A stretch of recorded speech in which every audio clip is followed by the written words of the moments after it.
Playing Dungeons and Dragons, just you and me. I really hope I get a spell book this time. Oh, I'm gonna keep filling in my spell book with spells, and at 9th level things are gonna get real dicey. Yeah, at 9th level when I have my spell book, I'm gonna add in a certain spell to go with my medium spell. Shape change. Since I've battled a green dragon and I'm gonna battle many other dragons, I'm guessing, after 9th level, because I have meteor swarm spell, which would easily take them out. No, so just have to go farther than 40 feet away from me. Okay. Yeah. All I gotta do is just defeat some dragons and I'll be able to turn into the dragon. Yay, y'all. And then, boom! It's dragons versus the queen of dragons. Tiamat herself. Yes, although once I see Tiamat, I'm gonna sneak up and then see Tiamat, and then I'm gonna shape change into her. And then Tiamat will be like, "What?" Hey guys, welcome to Saturday Morning Wartoons, our live stream D&D game here on Behold, where I, Shane, Dungeon Master for me, Tristan, who is playing as Destructive, former king of Karamis. So a few quick notes real quick. Last week we had our fundraising stream the day after Christmas, and we raised just under $600, $590 for Kapiolani Medical Center through Extra Life. So thank you guys very much for helping us with that. Well, with just under was $10 $10 under. So we came $10 under our goal, which is awesome. It's super awesome. So thank you to everyone who supported us in that fundraising, and we look forward to doing something like that in the future. Also, you can sign up for our Adventure Guild at beholdgamers.com/events. This is an online D&D camp for kids ages 9 to 14. Sign-ups will stay open until the end, I think the first Friday of January. So you can join us even after the campaign has already started, but after that we're going to stop the registration. So you can visit beholdgamers.com/events to sign up. Also, you can gift a registration to somebody. Tristan will be participating in our Adventure Guild. So you can sign up and play with the two of us, as well as a few others that have signed up already. Yeah. You can sign up for Dungeon Master classes, specifically for Dungeon Masters, beginners, parents, teachers, educators, anybody that works with kids. Our DM classes focus on specifically how to Dungeon Master for a group of children, school-age kids, and tips on how you can incorporate math, reading, and writing curriculum into your activities. So you can sign up for that at beholdgamers.com/events. Is that all? Trying to think. Oh, we did 2 episodes of Let's Roll this week. The first one was Tristan doing my little book report about Dungeons & 2. Yes, a book by Jim Zub. Yep, and the author even saw it. Yep, the author saw it and he enjoyed it apparently. Yep. So thank you to Jim Zub for giving a shout out there. That was Thanks. pretty cool. Also, I think this week we're going to be kind of slowing down on the content because we are kicking off our Adventure Guild, but Tristan, I think we'll keep making some more of these book reports. Yes. So that was really fun. We had a lot of fun doing it. So check it out. It's Behold. It's the Behold YouTube channel right here. you can take a look at our old videos on Let's Roll, and you can see what Tristan has to say about the Young Adventurer's Guide for Dungeons and Tombs by Jim Zub. Spoiler alert, next one I want to do is Wizards and Spells. Wizards and Spells, sounds good. All right. So with that, Tristan, why don't you... Oh, and after last week's stream, I enjoyed doing it, and we're going to keep doing it from here on out. But on my computer here, in front of me, I have the chat open. So if there's anything you want to throw out there, feel free to put it in the chat. I will be keeping an eye on it as we go. Alright. So if there's anybody that wants to say anything, then feel free to do that. Alright. So, Ready? alright. So Tristan, why don't you recap for us what happened last week? Last week we were battling some cultists, fighting them, and we defeated them and knocked out the leader there. We took him captive to the ship, but then my dad here did something that we should never do again at a level as low as 3 or 4. Alright. He made me battle a green dragon. I did. So Yes. Why did you have to do that? I made it a lot weaker than a normal. Well, Yes. what was it, like a homebrew green It dragon? was just weaker. Was it young green dragon? It was not a young green dragon, but it was definitely not as strong as your typical green dragon. I'm actually also going to start doing YouTube videos recapping our episodes from my perspective, the Dungeon Master perspective, where I'll kind of go over, we'll put clips up from Saturday Morning Wartoons, and I'll go over my thought processes and things like that. So look forward to those. This last encounter will actually, or last session will actually be on there in a few weeks. I'm going to start with episodes 1 through 3, and then we'll move forward from there. I'll probably do 1 through 3, 4, probably 4, 5, 6, and then 7 and 8, all grouped up. Alright.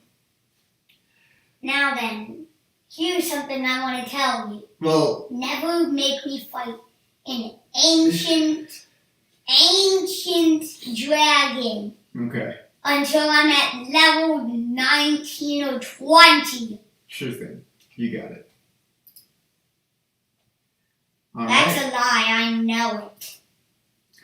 Okay, so you battled the dragon.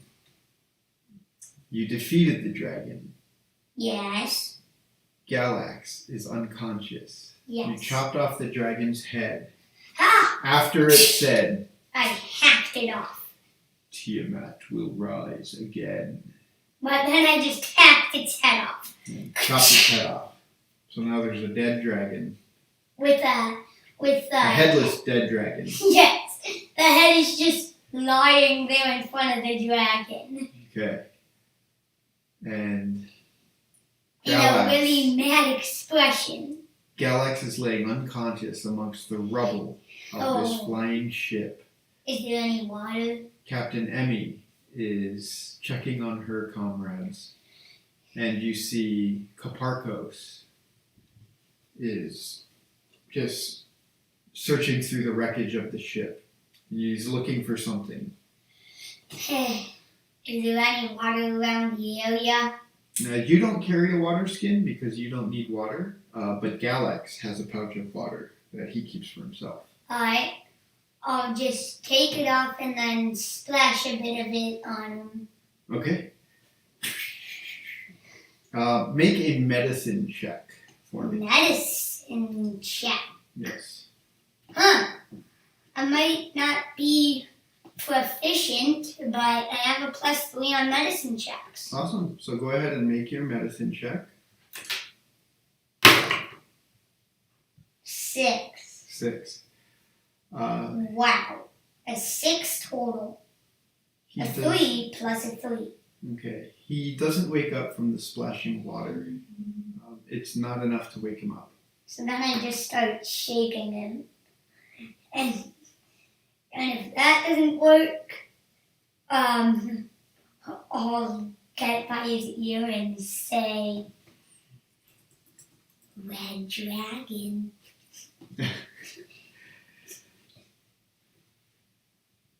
All right. Does he wake up after all that shaking and me saying Red Dragon in his ear?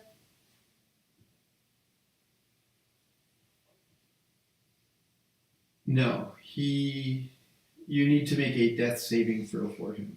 Death saving throw. Yes. I believe he's already made one and failed. Hey, yep. Okay, so make a death saving throw for Galax. The 6. 6. Okay. No. Oh, That's geez. another failure. Do you want to try and make any other kind of check to stabilize him? Another medicine. Please, medicine check work. Oh, that was even worse than the last one. Okay. Galax is slipping away. You can ask somebody for help. I just charge over to Kiparkos, running 10 feet with every single step. Okay? So you're like leaping over there using your monk speed. Yeah, you get to Koparkos. You kind of stop him from doing whatever he's doing. And then I pick him up by the arms and then start shaking him and ask him if he has any healing spells. Okay. Hey, do you have any healing spells? He looks over your shoulder as you're holding him, and he like stops in shock, and he looks over at Galax. Yes, And- that is the reason why. I see him looking over and I tell him that's in why. Okay, he immediately runs over to Galax. So he like just goes rockets out of my arms and then just Yes. like in a cartoon. Yes, so Koparkos begins.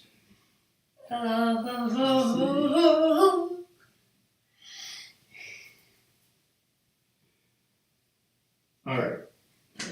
Cast a spell. Galax heals 7 hit points. 7. So he is stable. He coughs. Huh? His max hit points are back at 27. And whatever. I'm just gonna go heal of 7 anyway. You know what? How about I just minus it down Yeah, to minus 7. 20, yeah. Minus 20. Oh, you know why? Because I updated Galax. I put him at I changed Galax because we updated it with the new Level up. Tasha's thing. Cauldron material. Okay. Yeah. Alright, new HP 7. And then I just rock it over there going like going over like 50 feet with one stride. So I just go monk speed plus jump.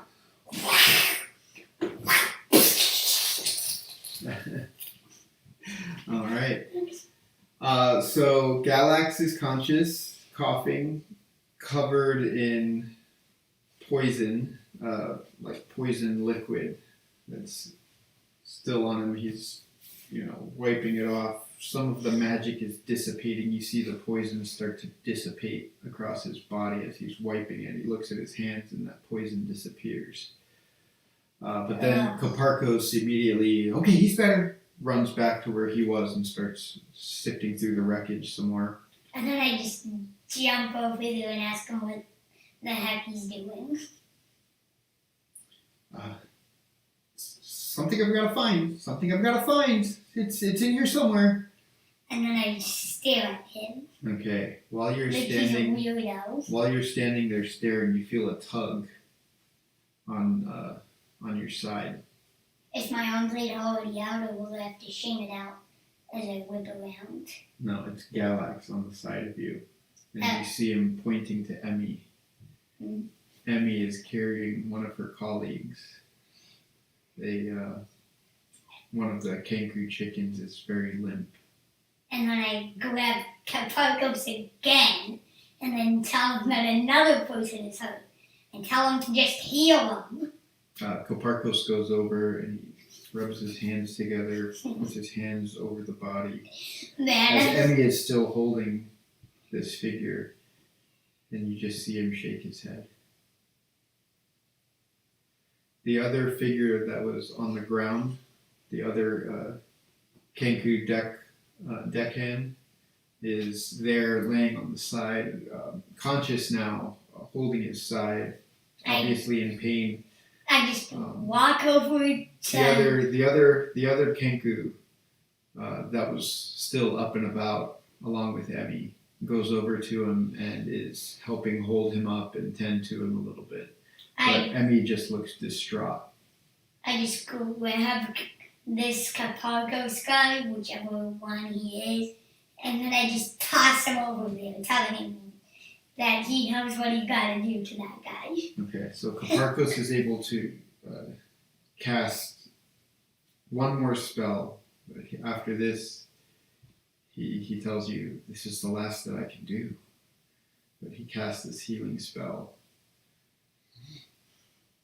And the figure kind of sits up and he gives like a wave like this. And is feeling much better, but Emmy lays down the figure, the deceased deckhand, down alongside. She finds the wheel of the ship and lays him next to the wheel of the ship.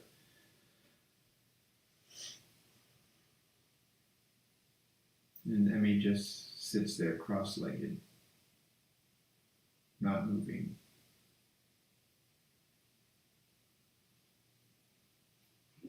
And then I walk up to Caparcos again and ask him what he's doing. So you leave Emmy to grieve on her own with her friend, and Caparcos continues to sift through the wreckage. I mean, there are large pieces of the ship spread throughout this sort of hilly, grassy terrain where this dragon landed and battled against you.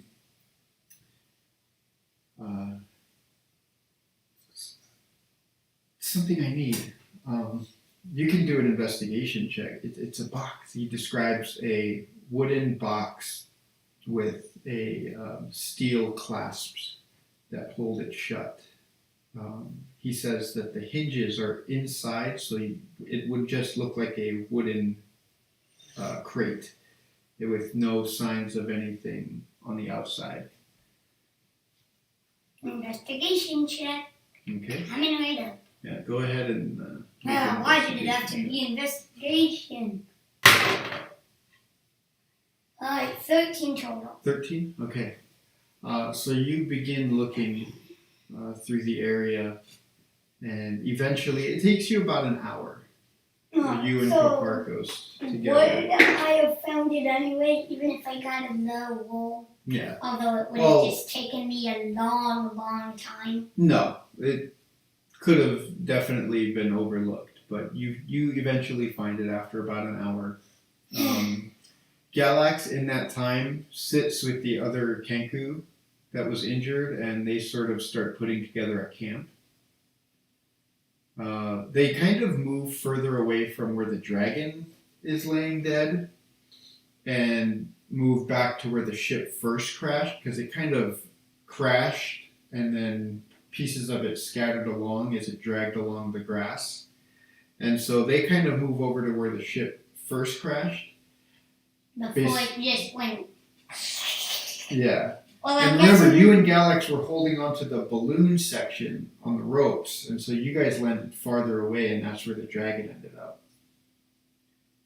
So you guys, they move. It's almost about a quarter mile away from where you guys started, but Emmy eventually, while you guys are searching in that hour, she starts digging out a grave for her fallen crew member. The other Kenku that was helping the injured one also makes a makeshift shovel out of some of the equipment, and they start digging a grave site for their fallen comrade. You and Caparcos continue the search, and after about an hour, you do find a wooden box with no sign of anything on it. with no sign of anything on the outside and a steel clasp that is locked. I asked him if it'd be fine if I just cut it open from the top or something. No. He pulls out a key from his jacket pocket. And then I stare at him strangely and ask him, where did that come from? My pocket. And then I just hit my metal hand against my metal head. Alright, so he takes the key and unlocks it and opens it up, and inside you see something strange.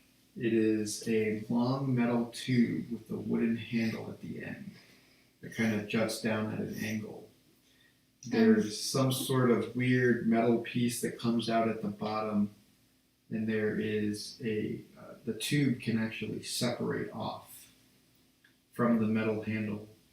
And then I just ask him what that is. And also in the box are lined up probably about 10 small metal balls, tiny metal balls. Tiny metal balls. And along with each ball is a small little white cloth-like tube, and it looks like there's some black powder residue throughout the box. Black powder? What kind of powder is black that I know of? Also, he pulls open a panel where this metal contraption was. He takes a panel out from there, and inside is a leather container, semi-triangular in shape. And it's got a leather strap, kind of like a belt that goes over the top and secures to a fastener on the side. And it looks as though it's held on by some sort of belt loop. Well, seeing as we just, beat that guy, and he nods over to the dragon. And then I ask him what it is. We were planning on giving this to you, but we weren't ready to train you on it yet. This is a new device that I've been working on. And then I cock my head and ask him what it is. So he takes out one of the little cloth packets, stuffs it into the tube, the metal tube, slaps that down back onto the wooden handle, takes one of the balls, shoves it in through the top, holds it out, and pulls on that little metal piece that was hanging out on the bottom. And you hear a click and a loud bang. And smoke spews out of the front of this contraption. And his hand jerks back a little bit like that, and you see see a rock ahead, like maybe 40, 50 feet ahead of where he was standing, just ping, and completely break into a Well, it's like a bunch of pieces of the rock just kind of go everywhere. And then I ask him if I can have it for free or if I'm gonna have to pay for it. Well, we intended this to be for you, but you'll definitely need some training on it. So he takes out the leather holster and gives it to you. And you instinctively put it on like a belt, and the holster hangs off your right-hand side. Or do you want it to hang off your right or left-hand side? Because you have your arm blade on your right-hand side. Do you want to use it left-handed or right-handed? Left-handed. Left-handed, okay. I'm more of a right-handed person for stuff, but I'll go with left hand. Okay. So you can add to your equipment a pistol. Pistol. Yes, so you now have a pistol. You have nine pistol ammunition. And I think with your... What kind of pistol? Laser, palm. Just pistol, the regular pistol, right there, down, right there. Ooh, and I'd be proficient with it. Yes, you are proficient with it because, well, not yet, but I will say. Its range is 30 to 90 feet, 1d10 of damage, piercing damage type. It would cost 250 GP if you would. Hold on, I will add that. Yes, so you also ignore the loading property of firearms. I accidentally added another.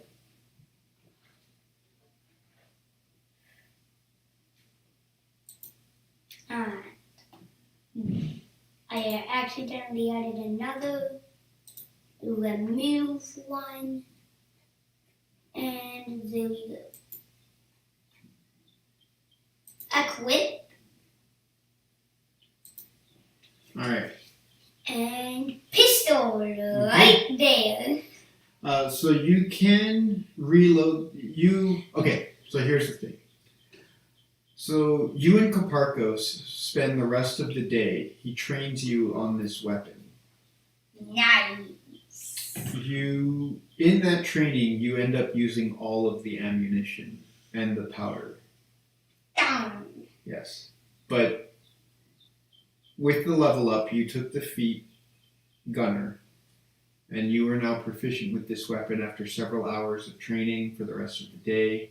And I ignore the loading property. You ignore the loading property, but you are proficient, and you have that gunner feat now. Although I'm guessing it still means I need the ammunition. Yes. Right now you have no ammunition for it, but Koparkos says that back at the laboratory, his main laboratory, there's more.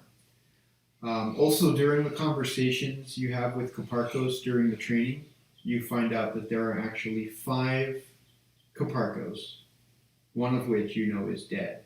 Yes. One of them, the main Koparkos, is the one that was helping Elten Moore look up where your friends are.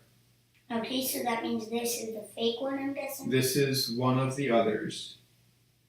There is one that stays at the laboratory, and then another one that he doesn't know where it is. Really? Yes. So there are 4 remaining Koparkos. One of them is with you. One of them is the main one with Elten Moore. One of them's at the laboratory, and one, he doesn't know where it is. So it's kind of like a clone spell. Sort of, yes. Yeah. Except if the main Koparkos dies, I'm guessing his soul does not transfer to one of the others. No, it's It's a spell called simulacrum. So he makes these simulacrums, Koparkos. Okay.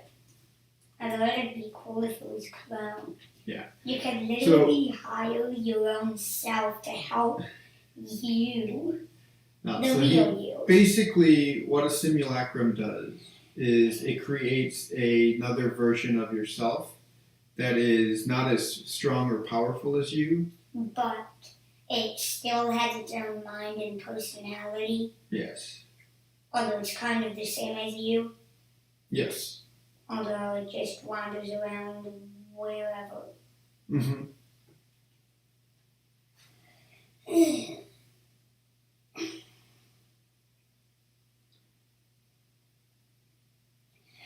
Alright. So he explains all of that to you. Alright. So they are all different simulacrums of the main Koparkos. And then I ask him if the ammunition can only be made of what I had used, or if it can be made out of anything as long as it's a tiny ball. You can use other materials to create your own ammunition. Nice. But I'm guessing there's a he downside. doesn't have the tools that you would need. You basically need to shape it in the proper way. He tells you that there is a tool he has that you melt the metal into it, pour it in, and it's basically a mold. It creates the exact shape you need. But he doesn't have the mold right now. And then I start shaking him again like I did earlier, asking him if he knows where it is. His head bobs. Yes. It's at the lab. The lab. And then I keep shaking him as I ask him where the lab is. It's in Karamis. It's in the city. Stop shaking me. I need you. Are you trying to just be silly or intimidate him, or what are you trying to do? No, I'm just shaking him because I'm all like, come on, just tell me something. Okay. And so then I ask him where in Karamis it is. Well, it's in the military quarter, not far from where we built you. Not far? What do you mean not far? His eyes are getting all dizzy. He's like, oh. And then I immediately toss him away from me. Whoosh! He vomits on the floor. Don't do that again, please. And then I just lift him up in the air and started shaking him and then ask him, where in the military? I can show you when we get there. Just don't shake me again.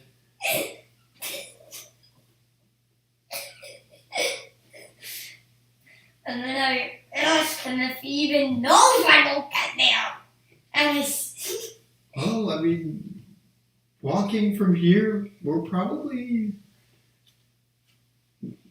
2 days, 3 days away. I don't know. Where did we crash? He's looking around. I don't know where we are. You can still see the mountains in the distance. Remember, it took you quite a while to get to the base in the ship with a tailwind behind you. You had a very favorable roll. And then you had a headwind, so you didn't make as good of time trying to get back before the dragon was able to catch up to you. So you don't know. If we had gotten to the city first, then there would be tons of guards to help. Yeah, you don't know how far away you are. And then I start shaking him, asking if he could come with me and search the area. Make a persuasion check with disadvantage. He does not like you shaking him. Disadvantage? Yeah. Do I even have 2 D20s? I think so, yeah. Where's my other D20? Yeah, he really does not like you shaking him anymore. He...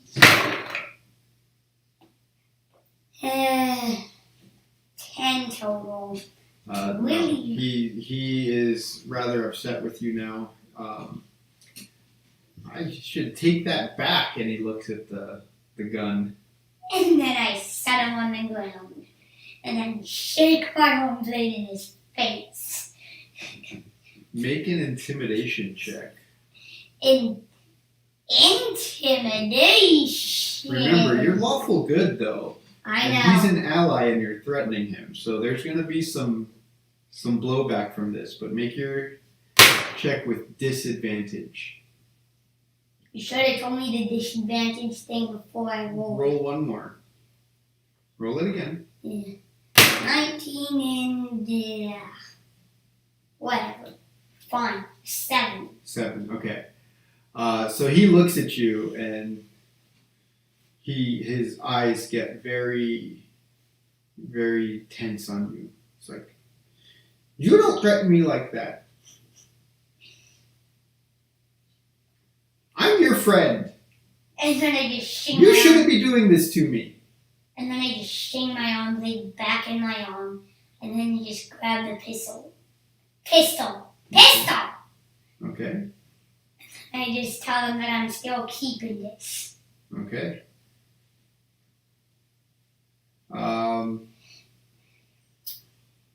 For your actions, What, does he just punch me? he will not agree to travel with you beyond this point.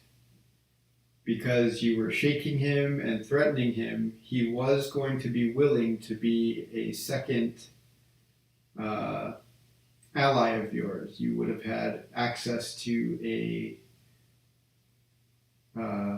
Secret lab. no, you would have been able to have him as a sidekick, a spellcaster sidekick who could heal. Really? You should have told me that earlier. That's part of what happens. You may be able to convince him down the road, but you have to show for now that you can be a friendly ally to him.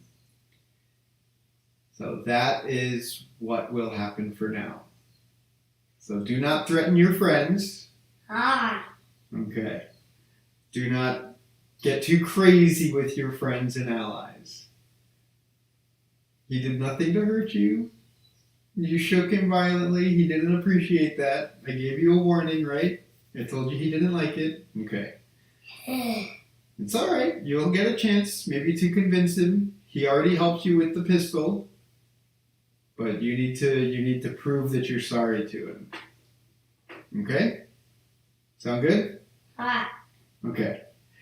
So the But if that includes dragons, then I'm not doing it if it includes killing another dragon. No, it doesn't. You just have to show that you can be a friend and ally to him. All right? Good. Okay. Don't be upset. It's fine. No dragons. Okay. So now you have the pistol. He trained you on the pistol. He's upset with you, so he kind of walks back to the camp. But the camp has been set up. Emmy and her other crew member have finished digging the grave. And there, on top of the grave site, is the wheel of the ship laid out on top, like a grave marker.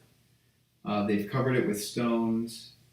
They even found a few wild flowers to place on the grave, so that's all laid up very nicely. They've gone through and found some supplies from the ship, some food, water, other rations that you can use. The dragon's hide is still sitting there. Can I rip off the hide as a trophy? Sure. What part of the dragon do you want? How about a fang? Okay. Make a survival check. Yeah, fangs are a bit poisonous, I'm guessing. At least I have a +3 on survival checks. And I rolled horribly. Okay. So How you much start. poison damage do I take? Nothing. No damage. Ah. But you start carving out this fang It wasn't a hard check. So what was the total? 7 total. 7. Okay. It takes you the rest of the night to carve out this dragon fang, but pieces of the gummy flesh from the mouth are still attached to it. You chipped a piece of the fang in the process, so it's not completely fully intact, but you have this fang. The piece that you chipped is sort of towards the bottom in the root. Can I just take off the black? The fleshy pieces, yeah. You start peeling it away. It's getting late enough into the night. You can take a long rest. I know with you being a construct, you don't really need to do a whole lot, but you just need to. Long rest? Yes. Although you're still at full health, right? Yes, but it would still do Galax some good. Okay, so you guys take a long rest. Galax heals up. I keep watch. Okay. You use your sentinels.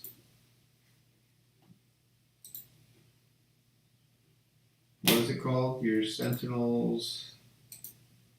I don't know what you're trying to say. Oh, sentry's rest. So when you take a long rest, you must spend at least 6 hours in an inactive, motionless state rather than sleeping. In this state, you appear inert, but it doesn't render you unconscious. And you can see and hear as normal. So you kind of stand there still, keeping watch over the camp. Okay. I need you to roll a d20 for me. Yep.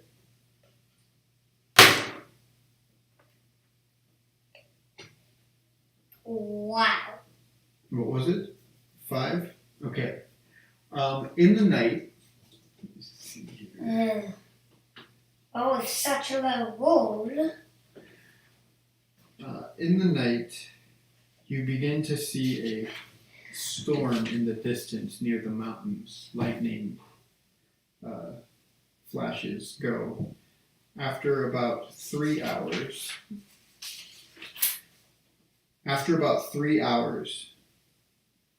the storm is moving closer to you.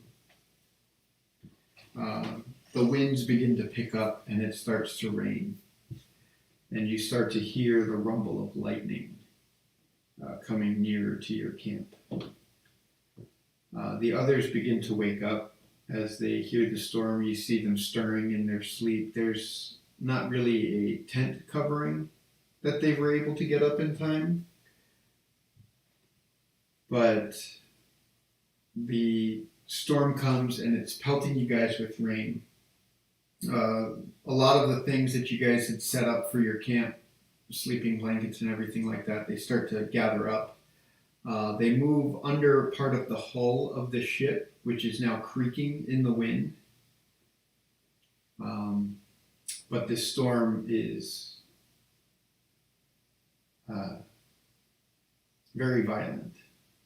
And it's right on top of you guys now. I need you to roll another d20 for me. 17. Okay. You guys are able to wait out the storm for the rest of the night. Right. Nothing else happens. Morning comes, and If I got another low roll, no, something bad is probably going to happen. Like a monster. No, but the storm passes. Morning comes, and Emmy is the first to wake up amongst her crew, and she starts preparing a fire for food and things like that. So your level up takes effect starting now. Yes. Galax is back at full hit points, so you can adjust him there. I already did it. Okay. And Kaparkos wakes up, and you see him pull something out of his pack. He has a wand that he pulls out of his pack, and he starts just cleaning it up, focusing on it. And Yeah, he doesn't say much about it, but you see him working on it.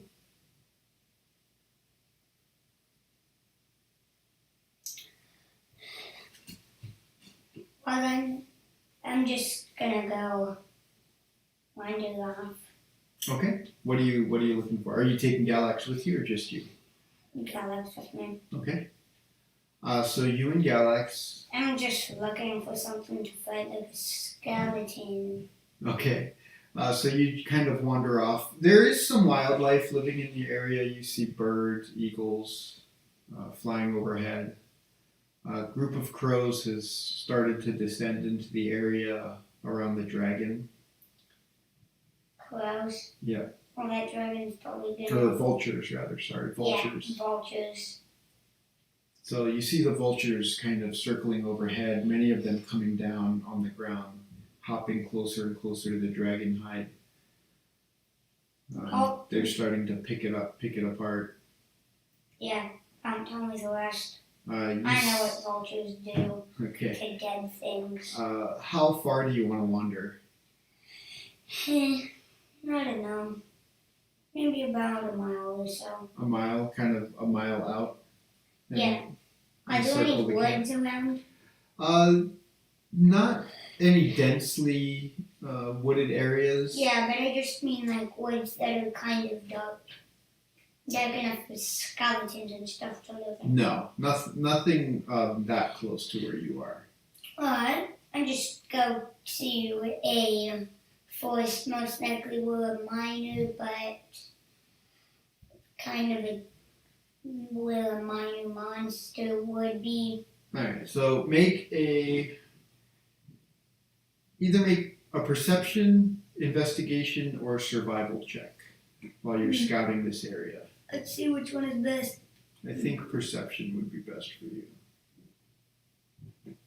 Yeah, either perception or survival. Okay. But they're both wisdom anyway, so Yeah, I either guess. one. Either one. Perception. Oh! Just below a nat 20. Okay, so what is it total? 22. 22. Okay. So you explore the area for about 2 hours. You walk a mile out, and you start sort of encircling the camp, scouting the outskirts of your camp area. Far in the distance, you see what looks to be some sort of wisp of smoke rising from behind a hill far away. It's probably about 2 to 3 miles out, but you see a wisp of smoke rising. I try to remember this spot. I set up something that would mark the spot for me and remember which part of the woods I went into to find that spot. Oh, you're not in the woods. Remember, you're out in a grassy, whatever. hilly field. Whatever. It's more like a plains type of area. I'll just set up something to mark where I'm at, and then I head over back to camp, telling them I found something. Okay. Smoke rising from behind a mountain. Okay. Oh, it's from a hill. The other side of a low hill. A high hill. Tell them I saw smoke rising behind a Okay. You hill. can, where you are when you see this, you can actually look back and you can still see your camp. So you can kind of triangulate your position based on the camp and other geographical markers. So you don't need to leave anything behind. No. You don't need to leave anything behind per se, but you can remember where you were. It's pretty easy to triangulate your position. And the smoke is rising somewhat high enough. You think maybe you could see it from the camp too.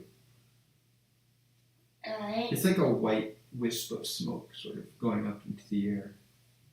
Steam, I'm guessing then. No, It's white. it looks like smoke. Alright. I just totaled back to camp. I found some smoke. Okay. Looking white thing rising from behind a hill. Okay.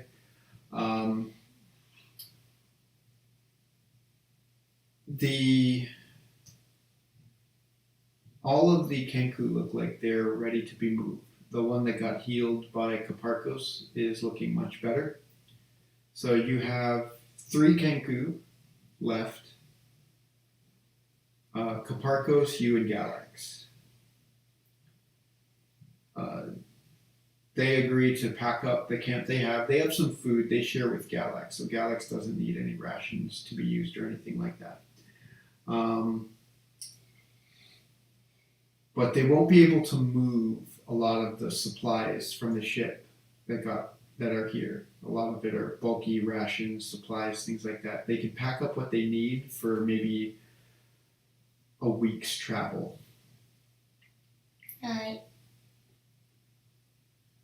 Although it's only 2 hours for me to get there. Yeah. Well, it would only take you about.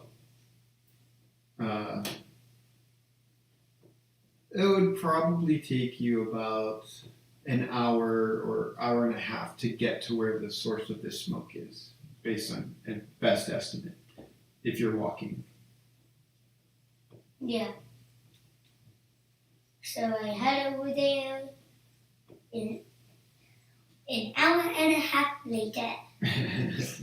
Okay, so all of you start walking together away from this wreckage, away from the dragon. You have your dragon tooth prize sort of tucked into your belt with the pistol. Yeah, and I can just whip it out at any moment and then get something that ain't a construct. Okay. Like me. You guys start walking, and I need you to roll another d20 for me. Sheesh. What is it with these D20s? Oh. What do you got? 2. 2? Nat 2. Okay. As you guys are going,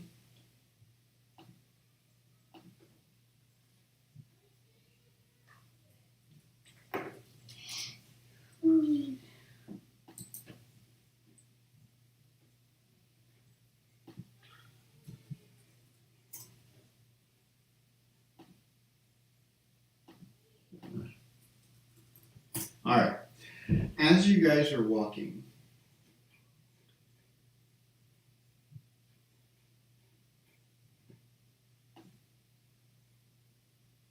far ahead of you,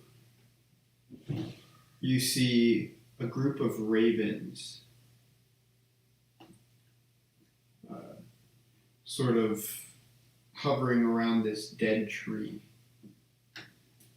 And you guys are coming over the crest of a hill, and at the bottom of this hill, there is a sort of small little boggy area, no more than probably about 50 feet in diameter. That bog must be where the dragon came from. And it's got a single tree that looks like it has long since died, but the ravens are standing on the limbs of this dead tree. And in the center of the bog surrounding the tree, you see what looks to be little stone markers. And try to get a closer look. Okay. Emmy and Caparcos say that they would like to go around and take a kind of wide berth around this area. Well, I walk towards it. Okay, I walk to the stone marker. Okay, so you and Galax together? Okay, so you and Galax will go ahead and walk down while the others kind of take a long arcing path around this area. And you and Galax go and kind of explore this place.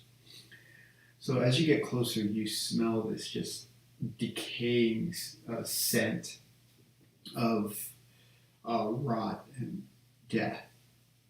This is just a very dank bog that you're entering into. No, I don't really smell it, but I can guess in You Galax. can sense it. You can sense it. Yeah. I don't smell it, but I sense it, and Galax smells it. All right. As you guys approach, you realize that those stone markers are gravestones surrounding this tree. The ravens become alert to your presence as you come closer. They haven't acted yet, but they're very alert to you. I tell Galax to take out his dagger slowly. And then the moment they try and attack on top, he's just gonna whip it out and then slash one of them. Okay. All right. As I grab the dragon tooth while looking at the gravestones. Okay. So these ravens are up above you in the tree now. And you kind of approach, you look at the gravestones. They're long since worn down. You kind of walk through this mucky, muddy water as you go down into this area. And the tree is set a little bit. There's like a little rise in the ground level where this tree once grew. There is a knot in the middle of this tree, though. It's unnaturally dark in the center of this knot. Like the way the sun is shining right now, you feel as though you should be able to see what's inside the knot of this tree, but it just seems to be some sort of strange shadow cast inside. And then the wood is all just grayed and it looks like it should be falling apart more, but it is still standing. And then I press on that knot. No, it's like a knot, a hole. The knot has this unnatural hole in the center of it. I put in the tooth. And Okay. I reach the tooth in while still holding on to it, feeling around in there. Okay. So you put the tooth into the tree, and as it goes deeper and deeper into the tree, you feel as though it shouldn't go this deep, and the shadow kind of casts across your hand as you put your hand deeper in the tree, and you're feeling around in there. But then I pull it out. Okay. I need you to make a dexterity saving throw. Wow. You should never have made that thing so that it is a dexterity saving throw. An 11 plus a 6. Okay. It's like 17 I got right there, yo. Yeah. Okay. So you pull your hand out, and as you do, you see this like skeletal, like with still skin hanging off of it, hand reach out for you, and you pull your hand out just in time. And then I shing out my arm blade and cut it off. Okay. Well, I need you to roll initiative. There's a slight armor that you see, a bracer of armor on this hand, by the way. So it looks as though it's armor. Yep. +4 for initiative now. 16. 16 total? Yeah. Okay. Can I borrow your pencil there, Tristan? Well, Alright, next time come with your own pen. thanks. Alright, so Destructo, 16. What about Galax? Galax.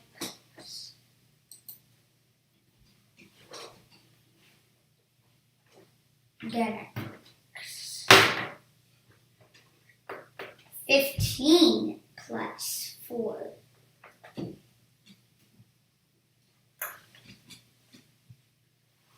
Galax goes before me. Okay, what was Galax? 19 total. Okay.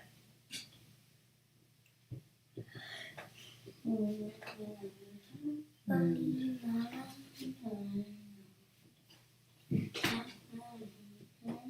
so you will go last. What? But Galax goes first. Even though I got a 17 for me? Yes. Galax She's showing us is something. up. That I got Watch an the cable. 18. Watch the cable. Alright. So Galax goes first. This hand is reaching out at you, but the figure is not fully revealed yet. The ravens all begin to caw and are perched to descend and attack you. Alright. So right now, the swarm of ravens overhead is gathered to attack. Galax is up. The figure is not fully revealed, so he has 3/4 cover. So that would boost his armor class. Yeah, Face we're not. forward. Face forward. Yeah, we're not on his arm, right? The figure has 3/4 cover. Yeah. Whatever. Yeah. Galax just whips out his sword and then Tries to slash at the arm. hack it off. Okay. Go ahead and make your attack roll. Using my short sword. Yeah, I don't think I'm even going to need to do the math for 17 plus 5. What is it? 17 plus 5. Is. Oh, why do you have to make everything? I need to know. 22. Okay. You already know. Even with You the figure passed covered code. up and having 3/4 cover, Galax is able to hit the arm. Roll damage for that attack. Damn.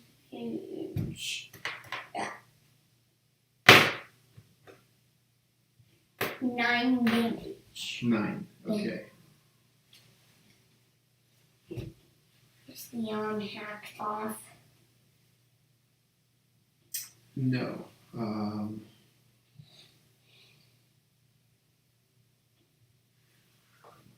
Okay. It is this figure's turn. So Galax slashes it with his short sword, and you see a wound open up, but then parts of it start to not bleed. Don't spin. So parts of it, like, they're not bleeding. You just see this hack. But some of the armor absorbed the blow.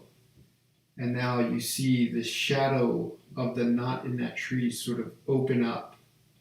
And an armored figure carrying 2 long swords. 2 long swords in both of his hands. Walks out. This guy can multi-attack.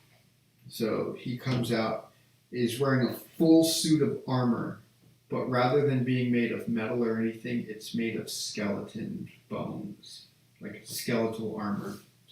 You see a white face, just pale, and teeth that almost look as though they're sharpened to a point. Wait. And hollowed out eyes that are just black with this sort of red glow, or red wispy glow emanating from it.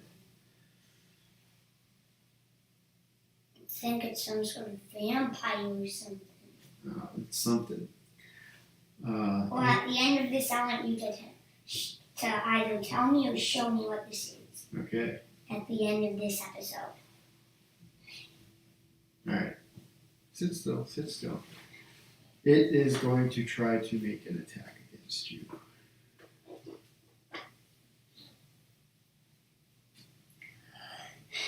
Well, I'm going to do this skeleton. That is going to hit. 22 to hit. Who, me or Galax? You. What do you think? I got an 18 armor class. Alright, you take 6 necrotic damage. Necrotic? Yes. What even is necrotic? It's like. Necromancy? Yes. It's a dark energy magic type of damage. So you take 6 necrotic damage. What? And I need you to make a Constitution saving throw. Constitution. Yes. That's like only a +2 for my Constitution saving throws. Now, why did it have to roll backwards and get a 5? 5? +2. Okay. And you know what that means. I'm not doing the math for it. Also, your you passed college. Your hit point total drops. Your total hit points drops 6 points. So that means I lose 6 more? No, your hit point total drops to 25. How do I even... So your maximum hit points How do is I... now 25. How do I fix this kind of magic? Well, I'm going to mark it down. Your HP total is 25. You will be able to get it back. Don't worry about that. Eventually, When? if you don't die from this. Oh, great, yay! Thanks. The ravens, seeing Galax hit this figure, descend upon Galax. They are now attacking. They swoop down and start pecking at Galax, but they miss. Trying to see. They do not have flyby, so they're just going to stay and peck at Galax, but miss. Your turn. You are up. I just yell at this guy, judging by his armor made of the bones of skeletons, and I just shout out at this guy, "Whoa, dude, we're not skeletons!" as I slash at him. Okay.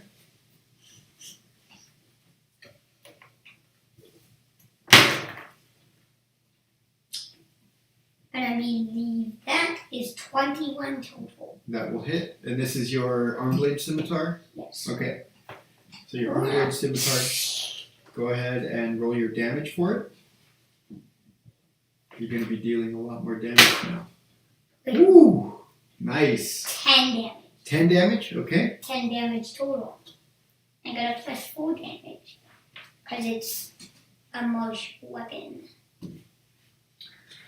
Alright. Something This figure doesn't appear to be taking the full amount of the blow. You hit him with the arm blade and he just sort of laughs at you. You going to use any of your bonus actions? Like back away and then spend a key point to do well.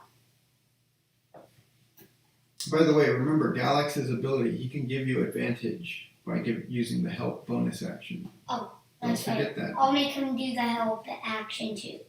Well, next time. Uh, Next time around. I will spend a key point Okay? to do well. I think you probably know. Follow your blows. Alright.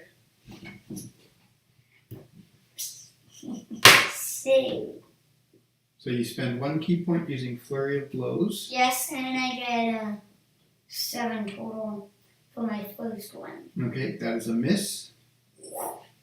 Next one. And I get 15 total. 15 will hit. Just hits. Oh! So go ahead and roll your damage on that. Ah. I think it's 1d4. D4. And that is 6 damage total. 6. Okay.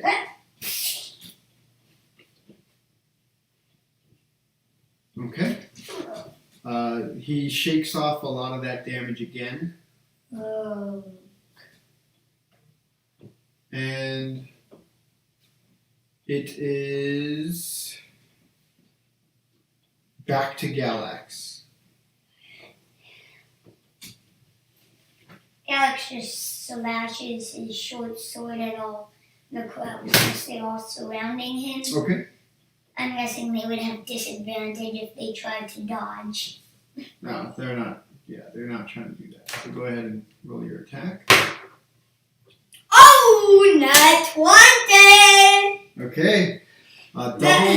Double your damage dice against these ravens. Double damage. Okay, so what do you roll? 1d6, so roll 2d6. Plus 6. No, plus 3.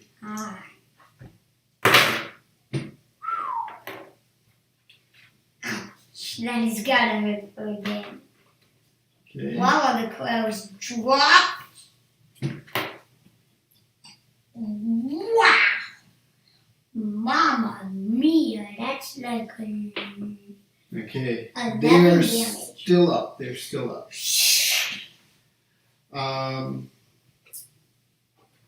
Anything else for Galax?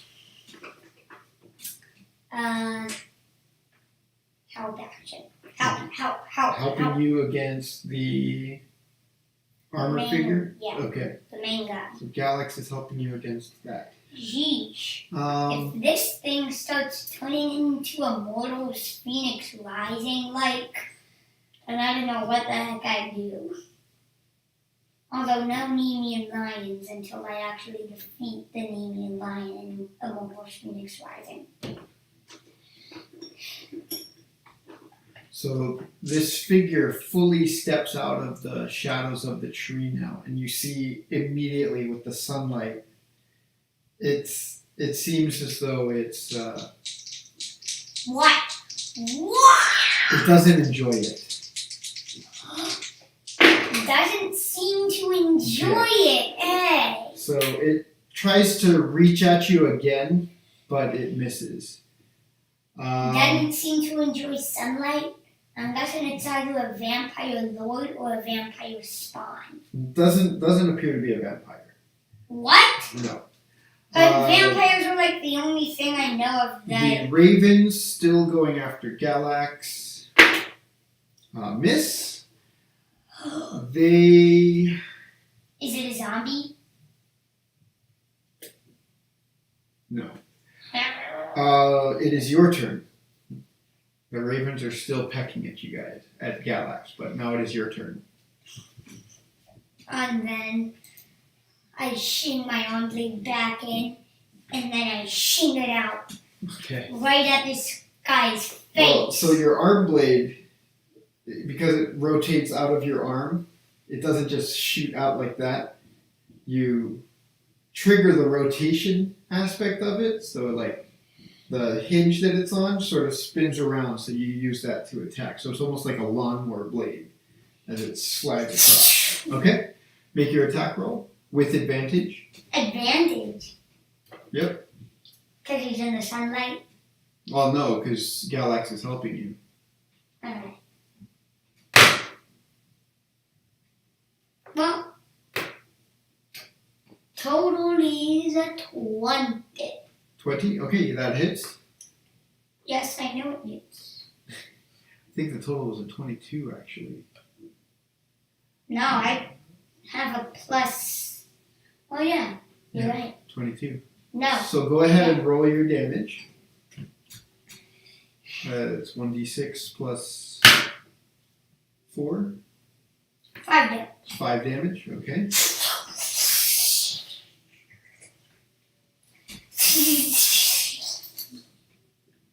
This thing is still up. It's still shaking off a lot of this damage. Geesh. If this guy doesn't die when we defeat him, I'm guessing this is going to turn into You bonus action, anything? bonus action. I'm gonna do that arm blade lawnmower / lawnmower blade thing again. Okay. With no advantage. I'm guessing. You can do an unarmed strike. You can't attack with the same weapon. You can do your unarmed strike for your offhand. You also have your other scimitar you can use as an offhand weapon. It's up to you. Scimitar. Okay. So you're going to use your other scimitar and your offhand? Yes. Okay. So you quickly draw out the scimitar and give one sweeping blow with this. So go ahead and roll an attack. I hope this is nat 20 2d6. plus what's it? 4. Yeah, 4. I still rolled horribly. 7 total damage. 7 total damage. Okay.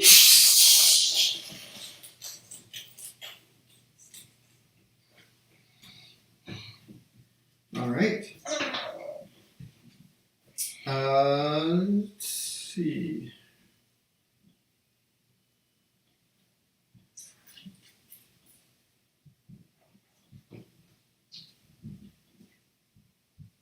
By the way, also remember you have your agile parry. If you make an unarmed strike as part of your attack action on your turn and are holding a Kensei weapon, you gain a +2 bonus to your armor class until the start of your next turn while the weapon is in your hand. So if you hold your arm blade and you make an unarmed strike, you can use the weapon to parry attacks. After that uppercut to him. That's just something to consider. Yeah. So if you're not attacking with your Kensei weapon, you can use it as a way to parry an attack. Yeah, All after right. that. Are you going to move anywhere? Do you want to move away? No, I just, after that uppercut, shing the red yellow scimitar back. Okay, so in one fluid motion, you and then slam it back into the sheath. Yeah. Okay, yeah, I'll allow that. Galax's turn.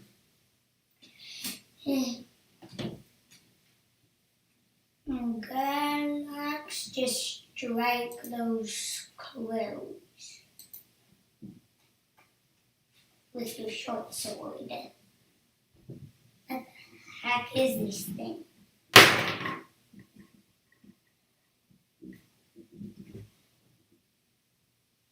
What is it?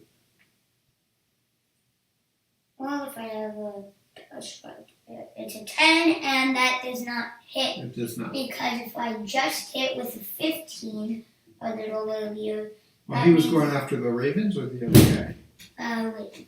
Okay, yeah, does not hit though. Still using that help action or bonus action? Okay, sounds good. The armored figure now takes both of its swords and it's going to try to attack you with the swords. First one is a miss. Second one is a miss. The Raven, still pecking at Galax, will also miss. Oh, I'm going to send these dice to jail pretty soon. Alright. I'm sending one of my dice to jail. It is now. Send this dice to jail. It's now your turn. Fine, but just send this dice to jail. Okay, this one's going to jail. Yep. Here, some dice jail. Oh, jeez. If I send, I'm going to have to send this one to jail, too. Okay, so what was that? Were you doing an unarmed strike or were you using your weapon? Weapon. Okay.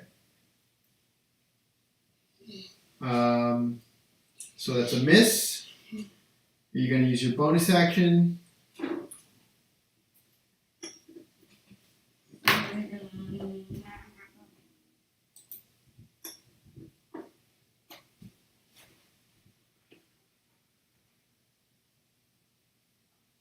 I know what I'm going to use. Another key point for something you should know, unless you, like, whatever.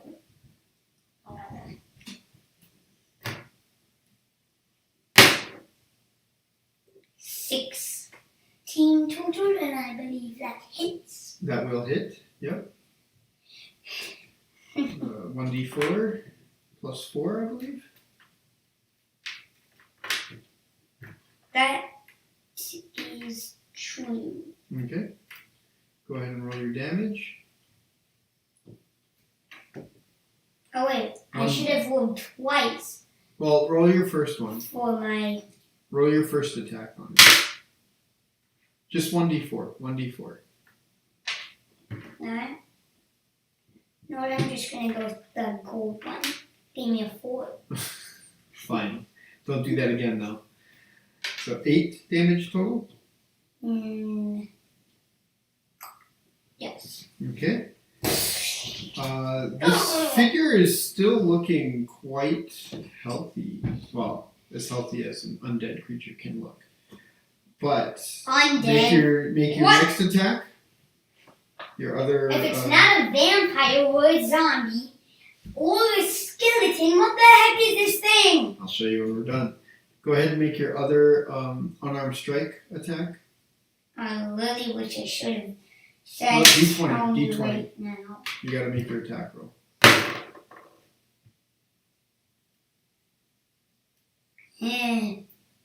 Okay, so you try to sweep the legs and kick it at its knees, but it lifts up its leg and dodges out of the way. Are you gonna move anywhere? No, I'm gonna save that for my next turn. Okay. Galax's turn. I'm gonna do the move that's gonna become famous. Okay, Galax's turn. And I've already done that move at about once. Okay. What is Galax doing? Galax.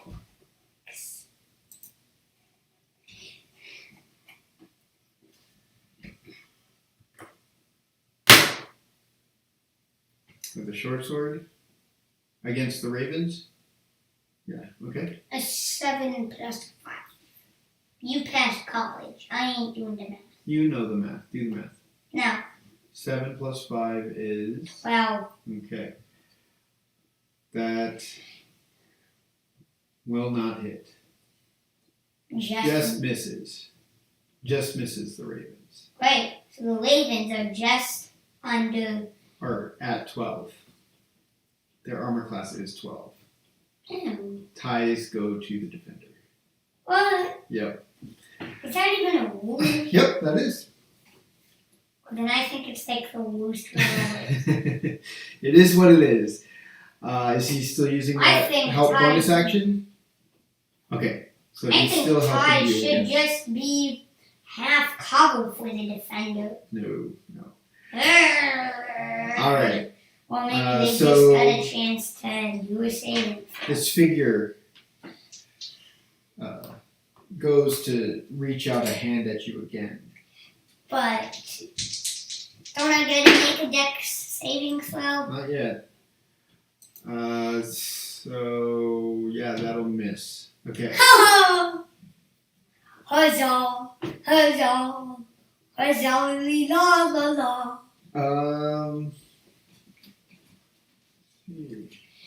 Huzzah! Oh, that sunlight sensitivity really kills it. Oh! I heard that. Yes. I heard that. I heard that! The ravens continue their assault on Galax. I think that'll hit.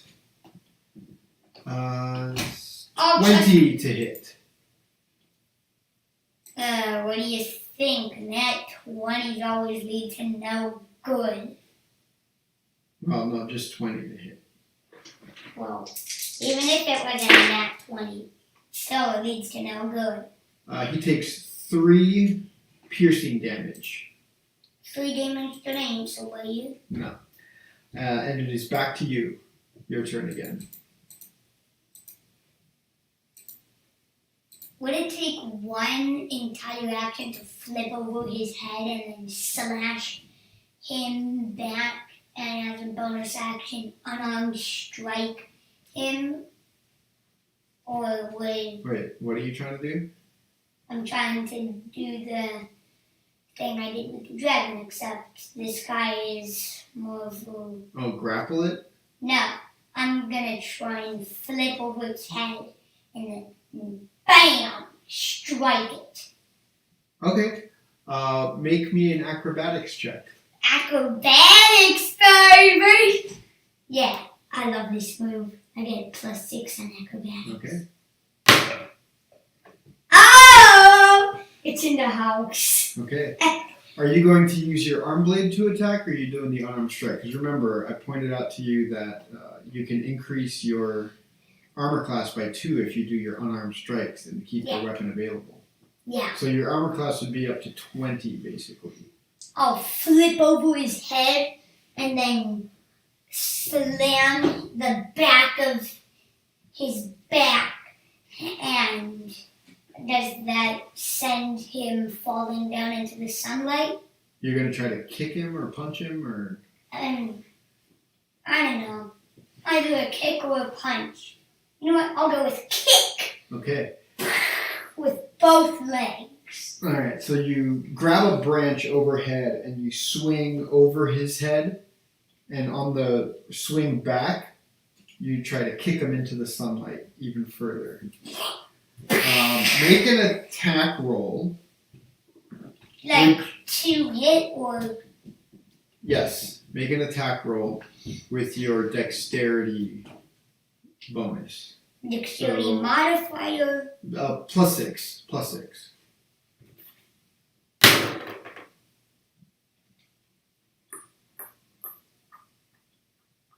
Okay, so you try to swing and kick, but you miss on the kick down. You're just swinging I'm sending this thing to jail. You're swinging just a little too wildly, and you miss. He kind of ducks down as you try to kick him, but you drop back behind him now. So you're between him and the tree. I'm sending this thing to jail. Get me another D20, please. Here. That was the good one that I had. Ah. All right. So. It better be. Oh, that one's yours. You still have. No, it actually isn't. You still have a bonus action. I'll let you still use your bonus action. This one isn't. Mine. Oh, it's not? That's like fine. Okay, I'll take it back. Transparent red. Oh, I think. Okay. Yeah. So you can still Bonus use your. action. I will. Bonus action. I just try to punch him there. Okay. Go ahead and make your attack roll. It's not the same weapon because I'm using my fist as the weapon. Yeah. And I believe that a 13 plus 6 will hit. What is the total? Why do you gotta be so annoying all the time? Because I'm your father. That's what I do. It's my You job. passed college, you know the answer. Tell me, what is 19! it? 19. Very good. That will hit.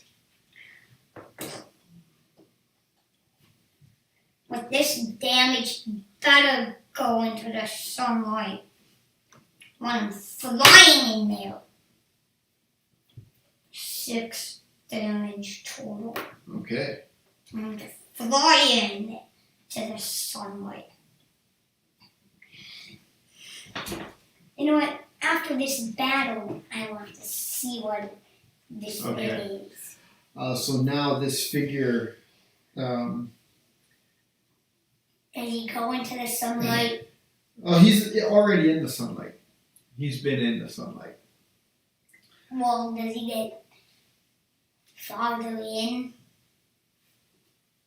No. The figure is now looking around as though it doesn't like the situation that it's in.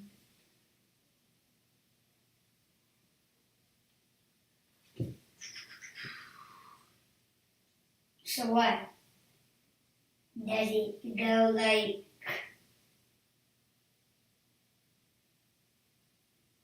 Let's say I beat in Immortals Phoenix Rising, which... Okay. No. It is Galax's turn. Well, Also, that thing I beat in the Wartoons Phoenix Rising I was saying just now is Achilles' laugh. I didn't die once. Nice. I died many times.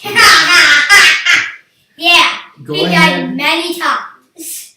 Go ahead and do Galax's turn. What does he want to do? Still going after the Ravens? Nope, this time Alex is gonna jump out of the Raven crowd that's pecking at him like he's bird seed and slash the figure. Okay, slashing the armored figure. Yeah, You gotta send this guy to jail. That will also miss. Send this guy to jail. Is he gonna still help you? No, actually, he's going to slash at him with his dagger. You know what? Try to stab him with the dagger. An offhand attack? Yep. Okay. Dagger at the offhand. And with a 10 plus 15 to hit. 15 will hit? Yes. Yes! This has an armor class of 14. Just hit. Yep. Just Okay. hit. Luckiest So day. go ahead and roll damage for the dagger.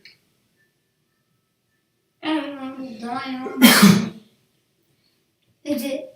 I think it's it's 2d4. 3 total damage.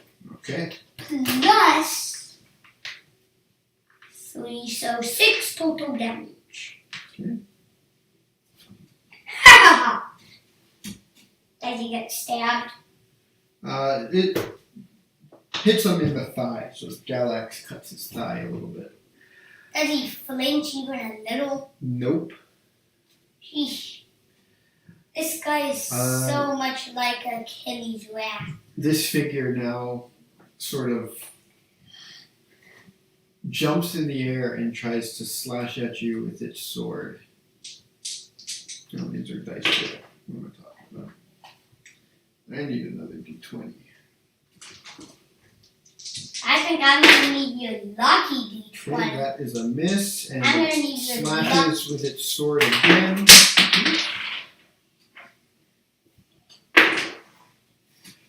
That one will hit. Hit who? Hit you. Hit. Oh, wait. Your armor class is 20 right now?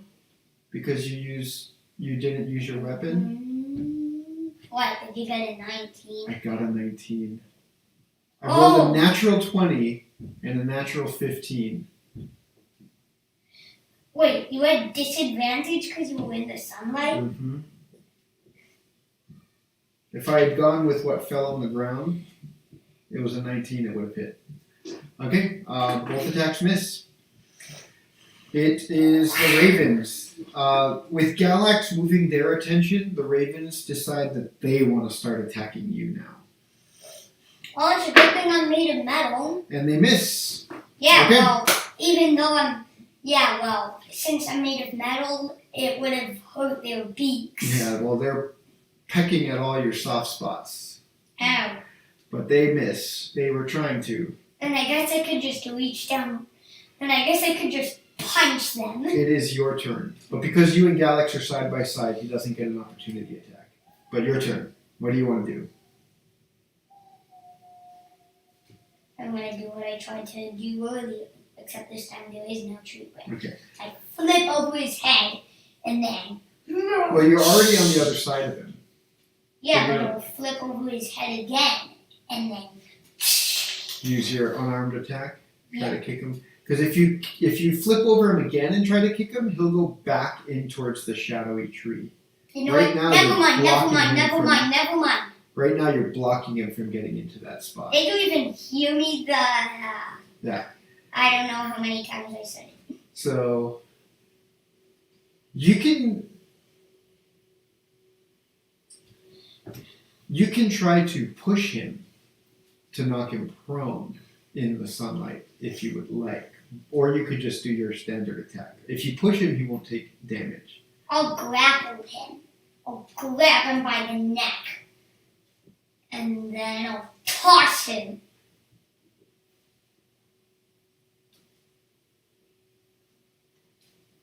Well, at this point, I mean, he's taken quite a bit of damage. So, Or if I toss him, I'll probably take even more damage because he'll hit the ground hard. I'm going to toss him really hard. okay, so you're gonna try to knock him prone, basically. You're gonna try to get Yes, him I'm going to try and knock him prone and damage him because I'm grappling and then throwing instead of just pushing Okay, him you can't down. do both on the same turn. I'll just grapple him. Okay, go ahead and make your strength. Straight. Or let me see. I think you can use your dexterity against this guy. Steps. Let me double check. Dexterity. I love dexterity. I love dexterity. Dexterity. Let me see. I'm trying to look it up. Okay. You use your attack action. Okay, it would be a strength check. You would have to use your strength, not your dexterity. Strength. Check. Yeah, against its strength or dexterity check, so it gets to choose which one. Or I gotta do strength. Okay. 9 total. 9. You try to reach at it and it backs away just as your arm tries to take hold of it. So you're not able to grapple it. Darn. You can At this point, I'm just gonna uppercut his face with my arm blade. Alright. Well, as a bonus action. Okay? Do I still have my bonus action? You can still use your bonus action. I uppercut his face! Okay. Your armor class will still be. Let me see.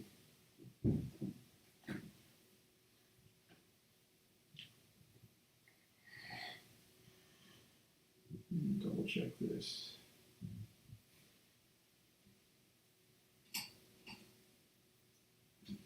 Once this battle is over, I want to know what this thing is. Okay, you did not use your unarmed strike as part of your attack action, so your armor class will be 18 for the following turn, for the rest of this turn. Okay. Arm blade attack? Yes. Go for it. Uppercut his face. Okay, make your attack roll. Just with 1d20. No advantage. Come on, baby. I need some blood on this guy.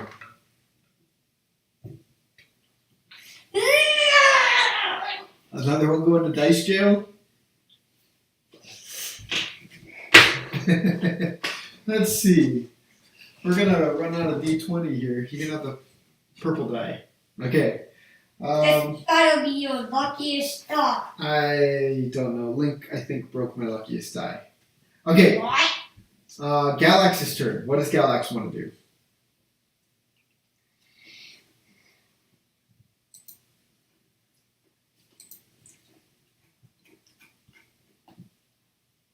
There's a lot of misses that we're getting over here. Galax. Stab his face for me Okay. with his short sword.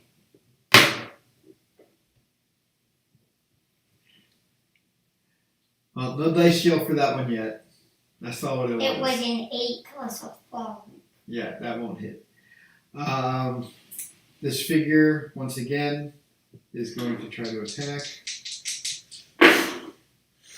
And will miss on the first swing. Well, where's your second 18 lucky? to hit will miss as well, just barely.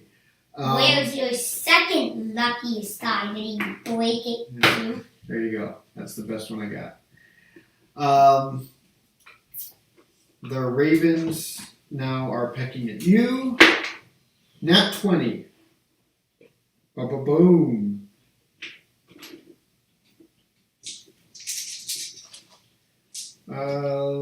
Let's see. But Galax wasn't able to get him. At this point, I'm just gonna punch his face and then just slam my You take arm. 12 piercing damage from the ravens as they start pecking at you, and they're like trying to pull all these little wires out from your metal body. Okay, but it is your turn.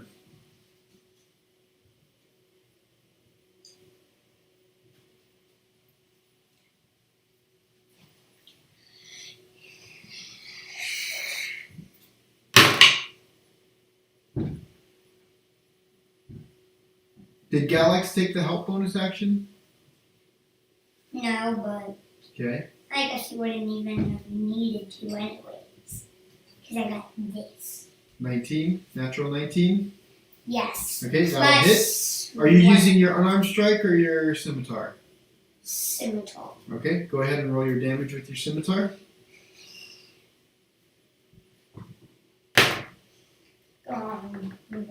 Destroy. 7 damage. 7. Okay. This guy is starting to become really annoying.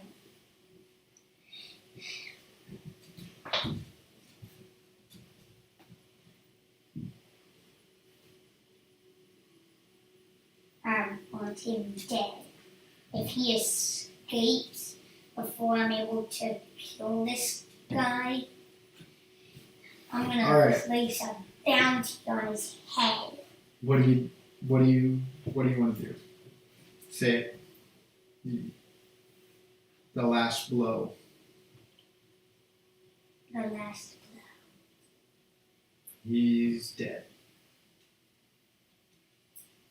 Fine.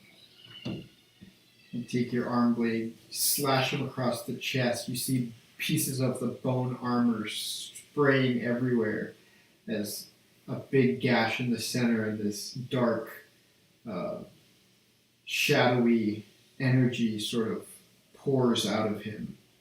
You see it almost as though it's like dry ice smoke coming out of him.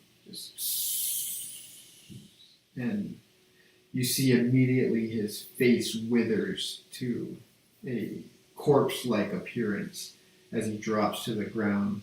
The ravens immediately start to scatter in all different directions. They fly away. Alright, now can I see what that guy was?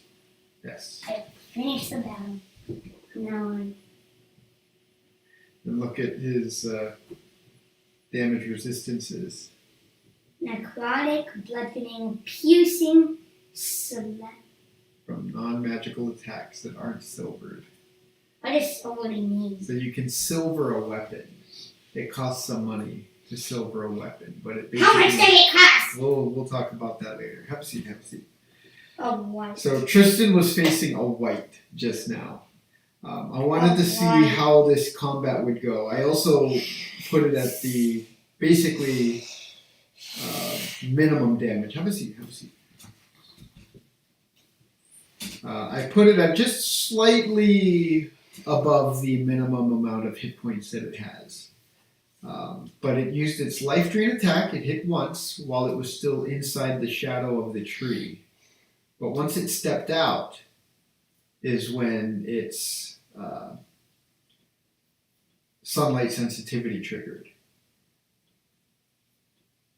So all you gotta do is force it out of dark shadows. Well, this obviously is some sort of magical lair that it created for itself. So all you gotta do is let it just step out of the shadows, and it can't do that life draining thing again. But combat is over. Good. There's still this area you can explore if you would like to. Nope. I'll grab the armor. Okay. If there's any remains of it. It is a sort of studded leather, but instead of normal metallic studs, it's pieces of bone throughout. So then I guess I won't take the armor, I'll just take the weapons. One for me and one for Galax. The two long swords begin to crumble away. Why you gotta be such an annoying person? The bow, there's a long bow strapped to its back. You got a long is made of what looks like some sort of polished bone. Polished bone? Sheesh, what is with whites and bones?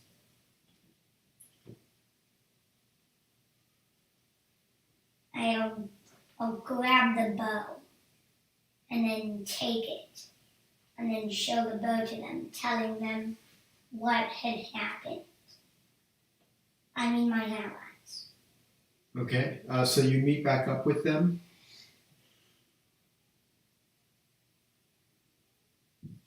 Galax stays behind for a bit and he sort of starts picking through. He looks, because the knot in the tree that opened stays open. And there's still that mysterious shadow-like entity there. I'll shake out my own bleed and take out the other Okay. scimitar. Galax, and walk in there with him. Okay, Galax kind of goes in. Inside, it's almost like you're stepping into another dimension because you think that as you walk in, you would hit wood, but you walk in and after passing through this sort of veil of shadow, you're standing in some sort of almost like a wooded cave. A cave made of wood? Yes, but there's isn't that like impossible? Dead vines kind of hanging down from the walls of this area. That's like impossible unless you make it's like the tree. If the tree were much larger and had this space carved out in the interior of it, that's what you're looking at. The floor is made of some sort of black, sharp, and just rough stone that shines almost like obsidian. Obsidian? Yes. You mean this floor is but obsidian? Think of like the sharp lava rocks that you see. It's obsidian. Yeah. And so you're walking through and the rock is crunching under your feet as you walk across it. On the inside, you see a number of other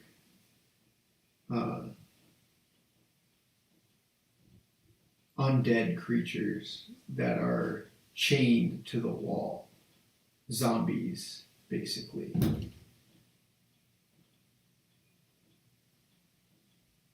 Chained to the walls of this room. What did you say? In the center, zombies. There is a small chest. The chest almost looks as though it is melted into the stone. So the stone comes up. It looks like it's almost carved out of the stone. And it has a flat top cover made of the same stone. Is it locked? There is no lock. I open it up. You slide off the cover, and inside the chest, you find clothing.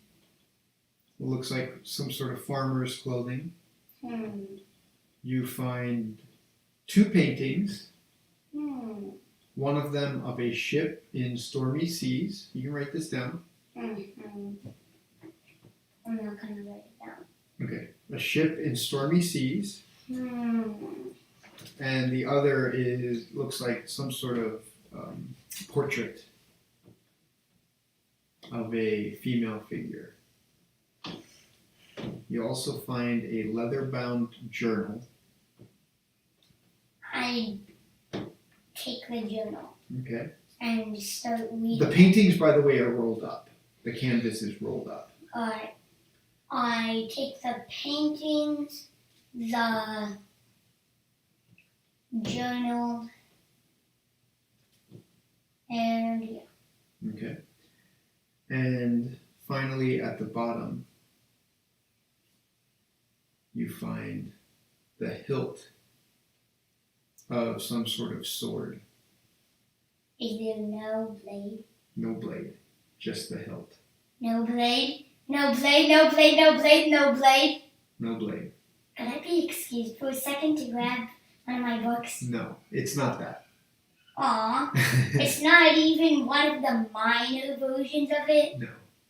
It is just the hilt of a sword. You can actually see a piece of the blade that was broken off. There's just a little thin part of a steel blade that was there.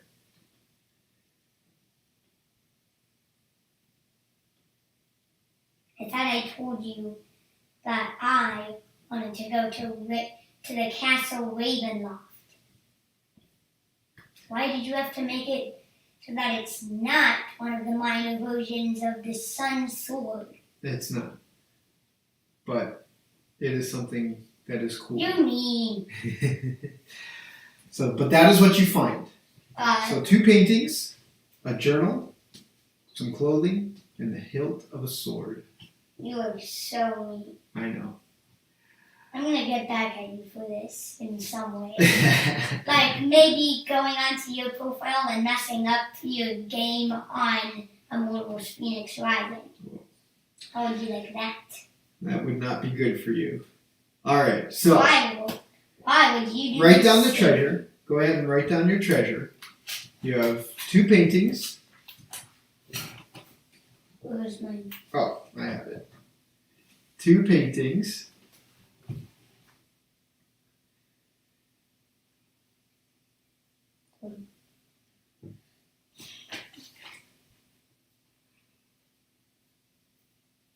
Two paintings, a journal, and some hilt of The hilt of a dumb sword. sword. Oh, this is not a dumb sword. Really? No. If it That's yours.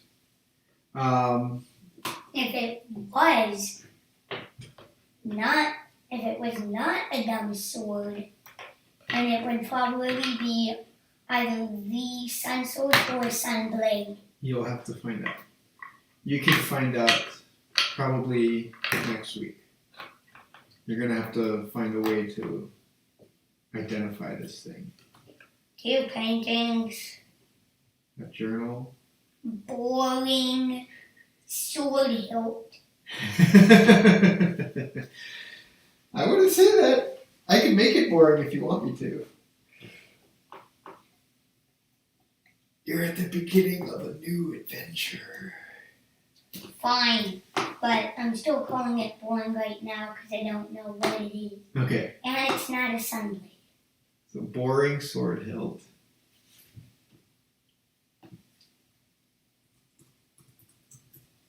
What are you looking up? Nothing. You show me that right now. Show me that thing. I was looking it up for you. Sun blade. Yeah. I was Yeah, just you looking got it up. Write down your things. Sun blade is like really strong against undead creatures. Yes, it is. Well, sun Okay. sword. Did you put down the journal? Old journal.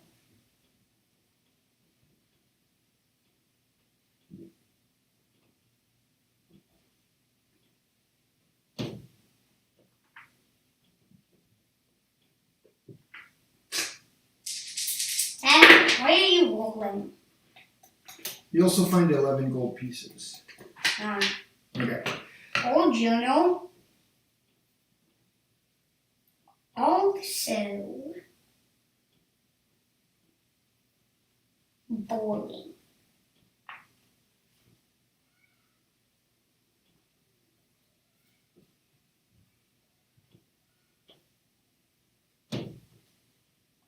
All right. And with that, Thus ends this episode. we will wrap up. So thank you guys for checking us out here on Saturday Morning Wartoons. You can visit beholdgamers.com for DM classes and to sign up for the Adventure Guild. And also we'll be coming out with more streams with Tristan doing book reviews or book reports on the Young Adventurer's Guide. So thank you guys very much for checking us out. Have fun. Learn lots. Bye. I still wish that was an actual blade or some sort.